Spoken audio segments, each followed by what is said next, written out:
Hi there. Welcome to the Avast Hacker Archives. It's a new series that uncovers the aha moments that hackers and researchers have had over the course of their careers.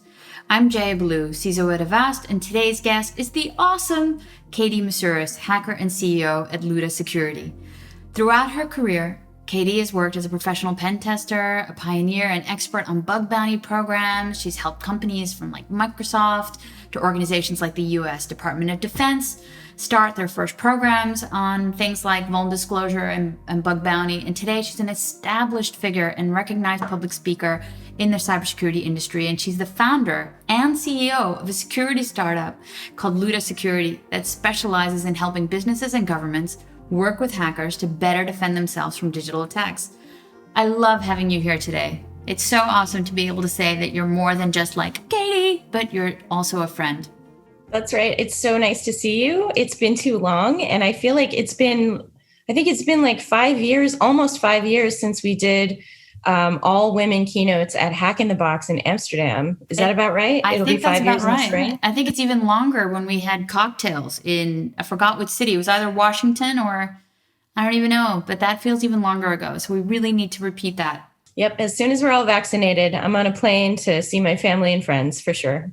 Awesome. So, let's talk about where you got started and what took you on your journey today. Well, I think when I got started with computers, there was no computer security field. I was 8 years old with a Commodore 64 in my room by myself. So that was kind of the original origin story. And I think that origin story is shared by a lot of us, of a certain age who grew up before the internet and before you could even imagine a career hacking things or teaching other people how to hack things, or even that hacking things was something that legitimate organizations and governments would pay for. So if we fast forward from the 80s with my Commodore 64, I got back into it as a teenager when I was dialing into a bulletin board system called The Works in Boston. And that was the same BBS as a lot of the folks from hacker groups, early hacker groups like The Loft and Cult of the Dead Cow or CDC, where Joseph Menn wrote a great book about some of the hacker history there. But that's kind of a typical hacker of a certain age origin story, and I share it with my peers. I am with you. I was 9 when I got the Commodore 64 in Long Island, and also did a war dialing program to find the other BBSs when my CompuServe account got chucked by my parents for spending too much money. So totally with you. But if you talk about the stuff that got you interested, you were probably kind of alone in the sense of being one of the few women that were there at the time. Even though we found ourselves later, it wasn't really a strong female population that was doing this stuff then. I think you can pretty much see why that is. Today we don't really catch much of a break, even as established experts in our field, with a lot of online harassment and just, death by 1,000 cuts. So I think it's irrational persistence is one of the reasons I'm still around. And possibly also that I am not good at anything else. That could be another reason. But I think that, getting more women and more people of color in our, white male dominated industry, while that's an important factor, I think that more important than that is pay and promotion equality. It won't really do if, we flood the field with more diverse faces and voices if we're still underpaying them and underpromoting them. Oh, God, hear, hear. Hey, and so I want to talk to you about the bug bounty programs and stuff you set up. You have a really long history here, and it's amazingly impressive working at Microsoft and the Department of Defense for their first bug bounty program. So perhaps you'd like to explain what the concept is in terms of, when would an organization also want to kind of do this? And what would they need to do? Would they need to work with a commercial party? What do you think? What would give birth to such a program at another enterprise? Well, a lot of organizations come to my company saying, we're finally ready for a bug bounty program. And some of the first questions I ask them are, well, what are you doing right now to prevent those bugs in the first place? What kind of secure development work are you doing? What kinds of testing are you building into your software development lifecycle?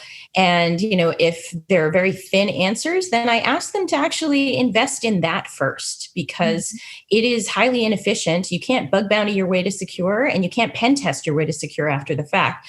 So a lot of it, starts a lot earlier. So when organizations are thinking about it, consider holistically what your investments in security prevention of these bugs and self-detection of these bugs. Because, as you and I both know, there are very few bug classes out there today that haven't been around for at least a dozen years, if not more. And there are a lot of tools that are out there that organizations can use to test their own defenses. I see this often in the latter couple of years used as a substitute for this due diligence that organizations really have to take seriously. And then we see, sort of what I call bug bounty Botox, right? Where they're trying to look pretty on the outside, but their internal capacity to digest this information, to learn from it, and to actually even just fix the bugs coming in can be a bit of a disaster. Right. So I think that organizations do need to take a look at their capabilities. There's a maturity model that we use with customers, and we also make the framework available for free for download. And it's called the Vulnerability Coordination Maturity Model, or VCMM. And that's really a way for organizations to orient themselves, saying, do I have the capabilities even to handle vulnerability reports as they come in? And what increased volume might I see if I start offering cash rewards? Can this be a good tool for me? Have I exhausted my internal efforts to find and identify these bugs already? And then what can I use these bug bounty programs, or even just the very first vuln disclosure program? How can I use these to help augment my own internal capabilities in finding bugs? And then how can I use them as recruiting tools, as ways to find new talent and bring them on board? Yeah. So we look at a lot of different factors, but I think it's not, one size fits all. No, for sure. And hey, bug bounty Botox does not sound pretty, but if you would want to encourage someone to kind of do bug bounty, that maybe feels that they aren't ready, but maybe they actually are, and are afraid about all of these hackers kind of predatorily scoping out their products or goods or network, how would you encourage them to say, dude, you're ready, let's go? How would you do that? Well, if they are ready, right? If they've done a good job of reducing as many vulnerabilities as they can, and also, not stumbling across the same common classes of bugs on a regular basis. So they've done that investment. Then it's really just a matter of choosing the scope of what's in scope. We do recommend that folks start with a vulnerability disclosure program before they leap into cash rewards of bug bounties. And simply, that's just a matter of controlling the volume and the surge that you might get of cases. Very famously, we're in a pandemic right now, but Zoom, one of Luta Security's customers this year, experienced a surge in cases just due to their popularity, right? So this wasn't even, due to any other change except this external environmental change. So what we encourage, folks to do is make sure that they have a very easy way for people to contact them and report a security vulnerability. And that's true whether you're doing a vuln disclosure program or a bug bounty program. That's actually ISO compliant with the standards that I helped co-author, and I was the co-editor for these ISO standards on vuln disclosure. And then we also make sure that folks have the ability to fix the bugs, to track issues that are a little more complicated than one bug at a time, and ideally look to create that feedback loop.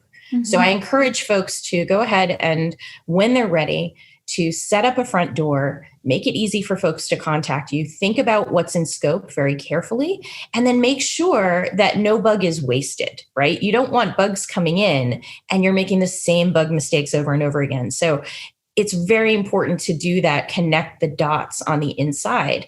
And if you're not doing that, you're just doing sort of performative security, which, at the length of our careers, we've seen plenty of that. It's time for that to stop. And I would argue that we're going to see it for a long time to come.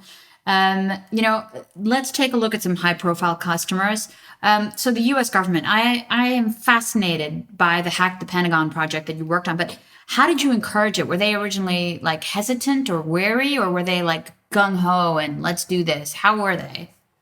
Well, so I was giving a guest lecture at a joint symposium run by Harvard Kennedy School and MIT Sloan School. And I was talking about the Microsoft bug bounties that I had created, and some of the game theory and economic theory that went into the creation of those programs, because Microsoft was already receiving over 200,000 non-spam email messages per year coming into secure@microsoft.com, meaning they were already, sort of the lucky beneficiaries of hacker attention in terms of free bugs, right? So it made little sense for them to suddenly start offering a cash reward unless there was some deeper thinking about what are the goals of these programs. So there were security goals, of course, trying to find things that Microsoft itself couldn't find. There were community goals in identifying new talent and recruiting. And, there were obviously disruption of the adversary goals. So I was giving this speech at Harvard Kennedy School, MIT Sloan School, and who happened to be sitting in the audience, but who is now my good friend, and that's Michael Solmeyer. And he at the time was in the office of the Secretary of Defense at the Pentagon. So at that point in time, I was still at Microsoft. Pentagon invited me to brief them on how I took this huge problem with a complex organization, the largest software company in the world, and broke it down into something not just manageable, but something that was strategically an advantage that the company had not explored before. And they looked at that and they said, well, keep talking to us. So every time I would fly through DC, I'd offer to stop by the Pentagon, have a little chat. And then finally, it was late 2015, and the Pentagon had just established a brand new sort of directorate underneath it called DDS, and that was Defense Digital Service. And the idea behind DDS was bringing in industry best practices faster into the Pentagon and the U.S. Department of Defense. So this program, matched their goals, and they called me up winter of 2015, and they said, Katie, good news. We're ready to start a bug bounty program. And I said, but you haven't done a vuln disclosure program yet. What have we been talking about these last couple of years? And they said, we know, but we really, we kind of want to make a splash, and we'll do it as a pilot. And I said, well, you better do it as a pilot, because this is a big undertaking, to do with cash at the front end. They said, we understand, but, we want you to help us. And so they basically did a no contest bid to the company that I was working for at the time.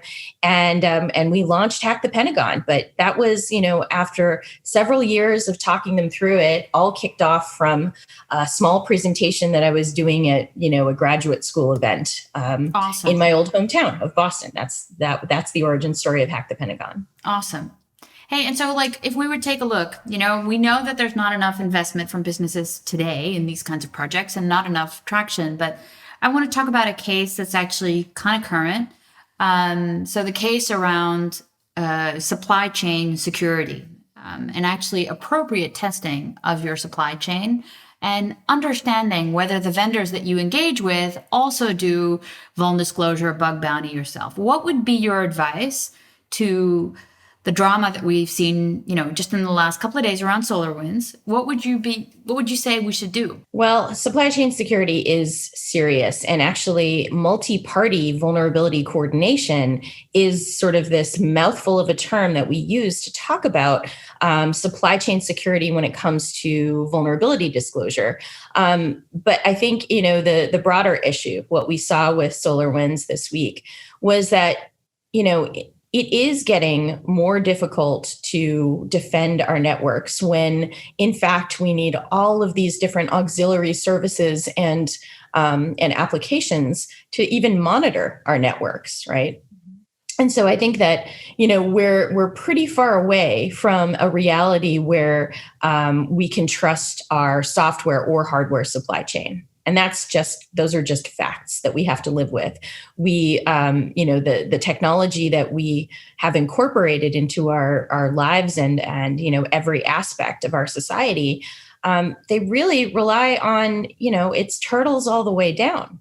Jaya, after a certain point. Now, this particular set of hacks, it doesn't seem like it was through a software vulnerability, but we'll see. It seemed like there was some access gain through Office 365, potentially.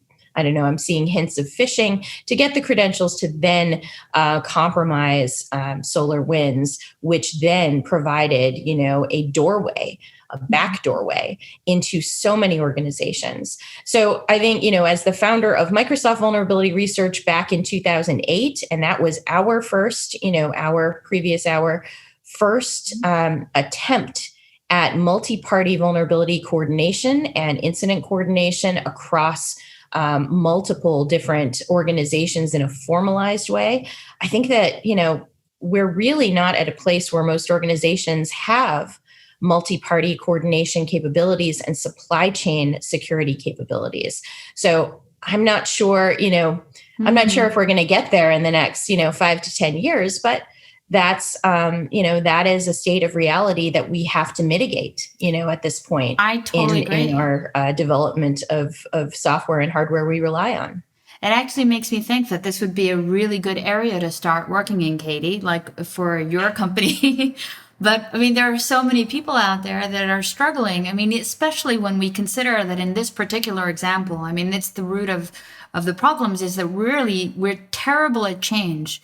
And I haven't actually verified that this was the case, but there was a report that the backdoored version was still being offered up by SolarWinds as early as this past Monday, even though they had known for quite a bit longer that there was an issue. So I think that there's got to be a burgeoning field that requires consultancy and services around arranging exactly this for the greater good. You'd be surprised. I agree with you, right? And Luta Security has been around since right after we launched Hack the Pentagon was when I broke off and started my own company, because I realized that the internal part, the digestive system, is really much more key than anything you put on the front door. You can say whatever you want on the front door, but when the bug crosses that line, what are you going to do with it?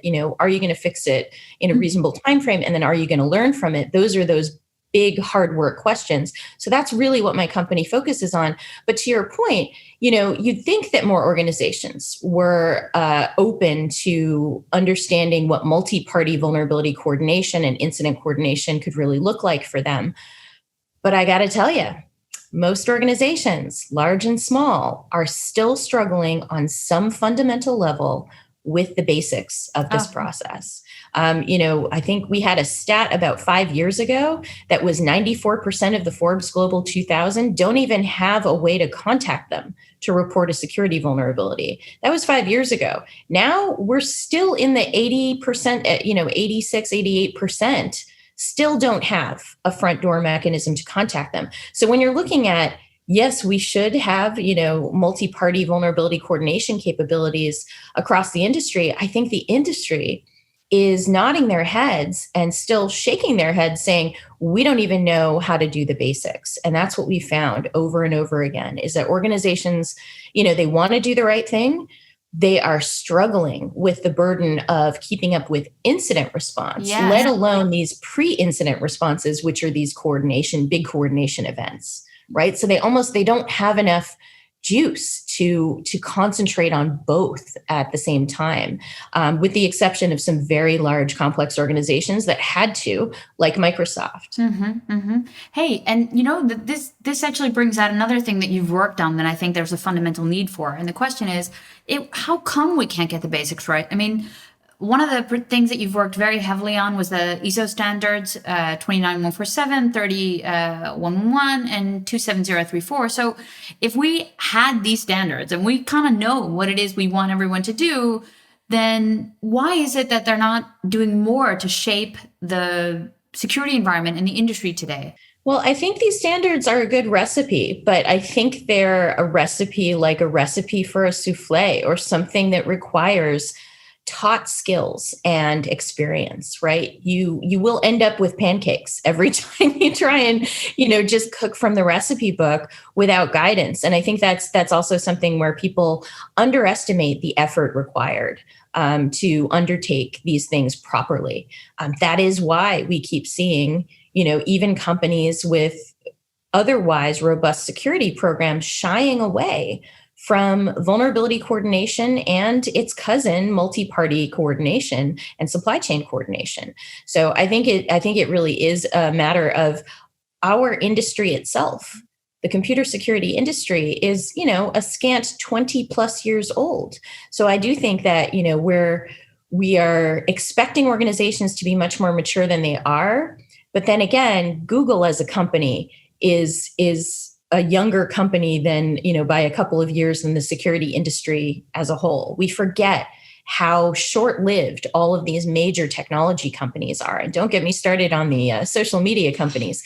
But this is really something that we should take into account, that we've only had, roughly a generation and a half to work on these problems. So I agree with you. I think we should all be doing it, but it is precious few who have even taken the first steps. Oh, dude, it's totally true. I mean, if I think about, if we're not even talking about vulnerability disclosure, if we just look at internal vulnerability management programs and we see that on average companies take more than 6 months to fix high critical vulnerabilities, then that their digestive capability for handling this kind of stuff is pretty poor. So we got to figure out if they need less gluten or what it is exactly that we need to do to get them back on track. Hey, I want to talk to you about something different. I found out, and I didn't know that, but that Luta Security actually has its name to thank for an island in the Northern Marianas where your mom was born. That's right. That's wonderful. That's so beautiful. So tell me about Luta. What brought you so far that you said, I'm going to do my own thing? Well, after a certain period of time, as we develop as professionals and practitioners in our space, you begin to realize that there are some things that you feel like you could do better. I mean, one of my friends said, entrepreneurs are a special brand of insane people who get irrationally upset about a specific problem that they are convinced that they can solve. And this is something where I've been irrationally upset for quite some time that organizations are not good at vulnerability disclosure.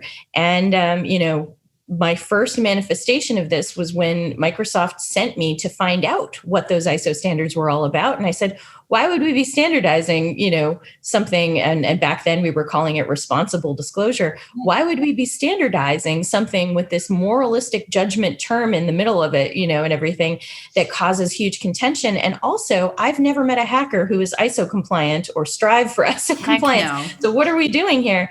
And, I feel like why I started the company, really it came from this deep-seated sense of I can help people do this better. I can help solve this problem. And, so far, so good. I mean, the UK government was one of Luta's first customers in the first couple of years, and we helped them establish not just their vulnerability disclosure program for the entire government, but more importantly, a maturity assessment capability so that they could onboard different government agencies in an orderly fashion after determining what resources are they missing, what tools are they not running, and what people do they need. So, it's been a really great journey. And now we're seeing the US DHS has issued a binding operational directive, or a BOD, saying that all of the US government is going to have to roll out a vulnerability disclosure program starting March 1st of 2021. So, I think that, starting my company was this urge to do these things better. We're seeing a lot of uptake in governments and private organizations on the concept of working with hackers. Where I'd like to see more uptake, of course, is in the effective and efficient working with outside researchers to sort of make them part of your extended security team family. That's ideally how it should all work. I totally agree. That would be awesome. Hey, and in terms of all these cool customers, because I love this, but what would you say was your most challenging or, not like evil customer? I'm not asking for that, But what would you say was the most, difficult nut to crack, or the most rewarding project that you've had? Well, I mean, definitely one of the most rewarding was the UK government that we were able to establish that. In fact, one of my contacts over there towards the beginning of the pandemic paid me probably the best professional compliment I could have been paid, which was, he said, if we hadn't done this work with Luta, that we wouldn't have been able to roll out a vuln disclosure program pretty much overnight for the National Health Service there in the UK. And that was absolutely critical, given the fact that so many people had moved to telehealth, that, essentially security became much more of a priority than it had been even before that, which it was a high priority. So that was probably the most rewarding moment to hear that, some work that my company did for a large government had that kind of an impact. In terms of difficulties, I think that we all have been, learning how to deal with the pandemic and new ways to work and connect.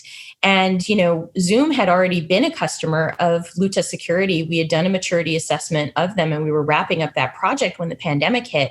And I think it was fascinating to see not just that massive swell of vulnerabilities that came in due to their popularity, right? Due to so many more users. They went from, I think, 30 million active users a day to over 300 million within a few weeks. Mm-hmm. And the fact that, they were trying to add capacity to deal with that surge. And we were there to help them manage and get their heads around what are our new operational requirements? How can we make sure to avoid 0 days now that we have way more bugs than we have people? And how do we do staff augmentation and hiring in this period where, ideally Zoom will continue to be popular? So that was incredible. And it felt a lot like being what I imagine it would have been like being at Microsoft at the beginning of the trustworthy computing era back in 2002. I wasn't there then, but from everybody that I talked to, it was like the entire company stopped, focused on security. And that's exactly what Zoom did earlier this year, which was very, very impressive. So that was a cool experience unto itself. Oh, wow. Awesome. I'm going to pull that one because it's one of the things that I keep saying, we don't need to stop. We just need to kind of do security and make it BAU, but that's a good one. So Katie, you mentioned something. I'm going to kind of go back to this, but it's an ordinary thing to talk about 0 days and their role in sometimes very difficult dossiers, like how do we deal with the continuous demands from law enforcement to weaken overall cryptography. And very often the retreat is, okay, don't weaken general cryptography for everybody, but why don't we do targeted hacking of one particular target, and we do tailored access operations on that target, and usually buying or getting a 0 day from a black or a white market vendor. So what would you feel would be a sort of equities process that would be able to address this? And what would be a better solution or a better balance? And how do you actually personally sit on this issue? Well, personally, I am so tired of arguing against weakening encryption, right? We've been arguing against this for over 20 years, from back in my days when I was a Linux developer back in 1999, we were concerned about this. And so one, I'm a little I don't know, exasperated is a light way of putting it, where we keep explaining that we can't exactly change the math to make it, so that only the good guys have a backdoor to encryption, or only the good guys have the ability to break weakened encryption. So I'm a little weary about that one. But I do think that, there is an equities process when it comes to using 0 days, right? You mentioned the different markets. One of the things that, as a visiting scholar at MIT Sloan School, we looked at the vulnerability market and exploit market and looked at the different levers in sort of a system dynamics model. And really, what it comes down to for me is for tailored access operations where they're using 0 days, I think that, at least my government and some allied governments have a plan in place where they try to gauge the risk of keeping this vulnerability to themselves in order to use it against adversaries like nation states, terrorists, child predators, all of those things that we would all agree, deserve targeting. But at the same time, keeping that vulnerability away from the people who could fix it by keeping it a secret from the vendors, that introduces, potentially infrastructure-wide risk, right? So I think that, the equities there, they're trying to balance are reasonable. Where I see a fundamental flaw in their ability to calculate that accurately is in, if it's a vulnerability that potentially affects a library or something that its broad use is unmeasurable by, any organization. I mean, taking us back to Microsoft, this is a great well of experiences for scale, right? Microsoft gave me a lot of perspective on scale. But if you think about it, even a Microsoft library, we had an issue where Microsoft had put out a library that was vulnerable, and we had to deal with the coordination of that vulnerability issue back in 2008. This was another one of those. And what it came down to was we couldn't just fix the library. We had to get that library before it was widely known that there was a hole in it. We had to get that fixed library out to different software vendors so that they could recompile and be ready with a non-vulnerable version of their software that depended on our library. Again, we come full circle back to the supply chain vulnerability coordination. But yeah, I think that the equities process, that we were just talking about, it falls down when we have no ability to truly gauge how many affected systems are there out there and what is our potential vulnerability in the literal sense. What is our potential risk of keeping that vulnerability in an unpatched state in order to use it for adversaries? And the last thing I will say about this is that a lot of people confuse hackers who will sell their bugs to a bug bounty program. They'll confuse, hackers who choose to do that and hackers who choose to sell to an offense market as a very black and white good and evil, right? That there's a moral judgment inherent in which market you sell to. And I would like to just say that that is absolutely false. I mean, if you think about it, there are a number of targets that we would all probably agree as a society deserve targeting by law enforcement and whatnot with warrants and all the appropriate oversight. So those who sell to, to markets that purport to use those for lawful purposes, I think, there's no moral ambiguity there. They are doing what they can with their skills to fight a different fight, not general protection, but protection of vulnerable individuals. So I do think we should shake that myth that there's a black market and a white market. There's actually an offense market and a defense market, and there are legitimate uses for both. Very well put. And if there's one thing that you would still want to do, a huge, your own whale that you'd like to have, what would that be?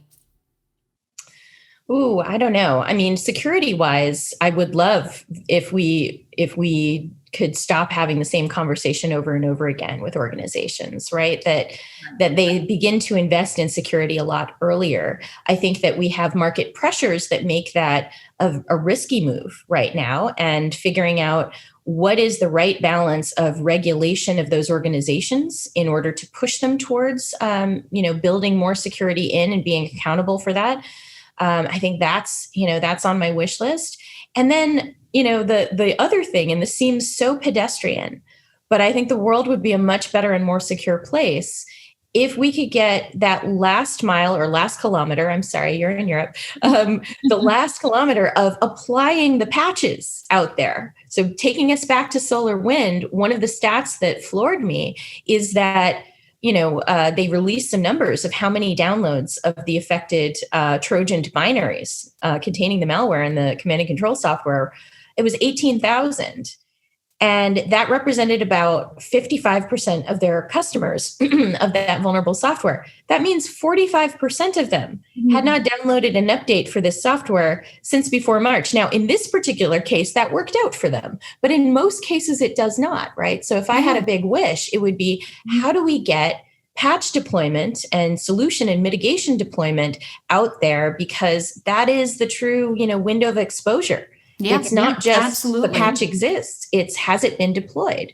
WannaCry was wormed months after the patch had been available. The same with all the classic worms from back in the early 2000s. So we haven't learned much, when it comes to patch deployment. I think we are still barking up the vendor tree saying, why don't you create patches faster? Where we're not barking up the infrastructure and deployment tree saying, how do we deploy these patches faster? And how do we reduce that window of exposure? I think we need to get better to figure out how is it that we don't know what the actual time to implement some of these patches are, because we haven't figured out a way to automate it across our entire network and systems. We're still terrified of creating our own availability risks.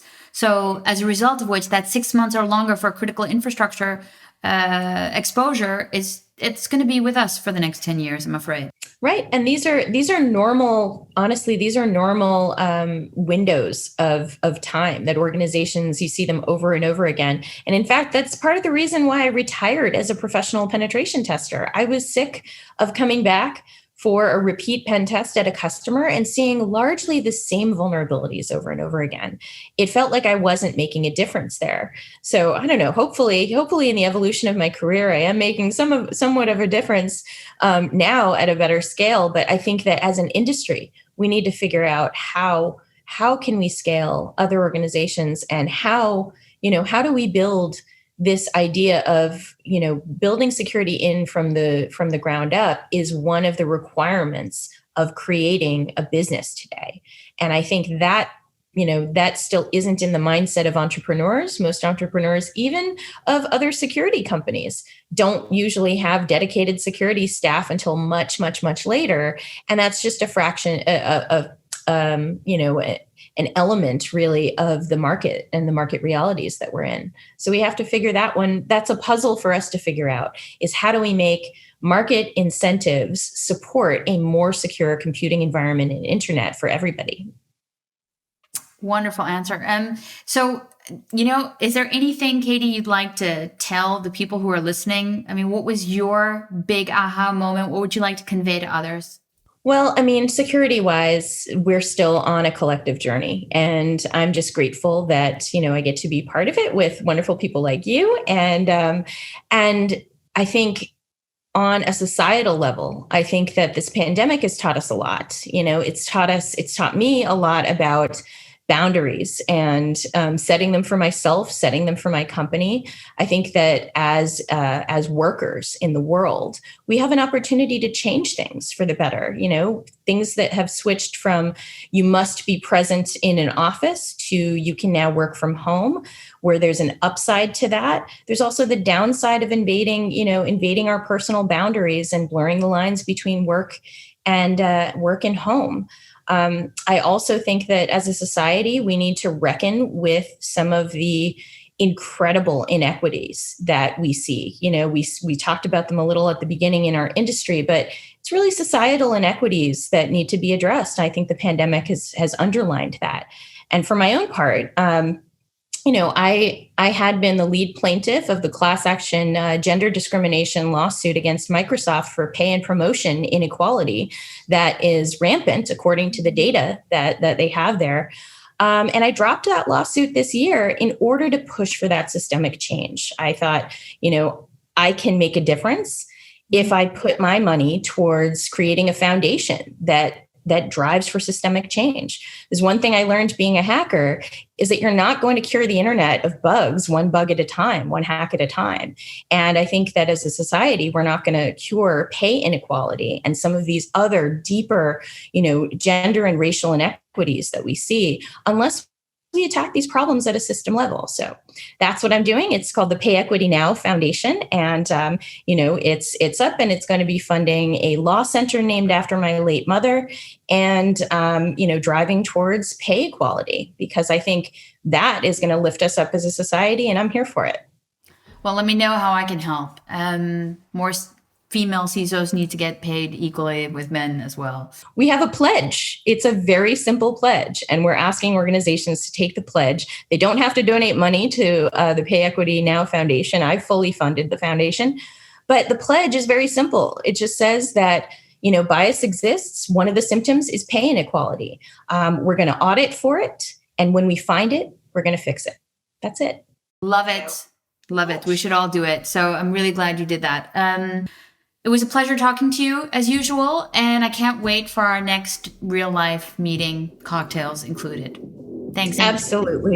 Absolutely. Great to talk to you too. Thanks for having me. Same here.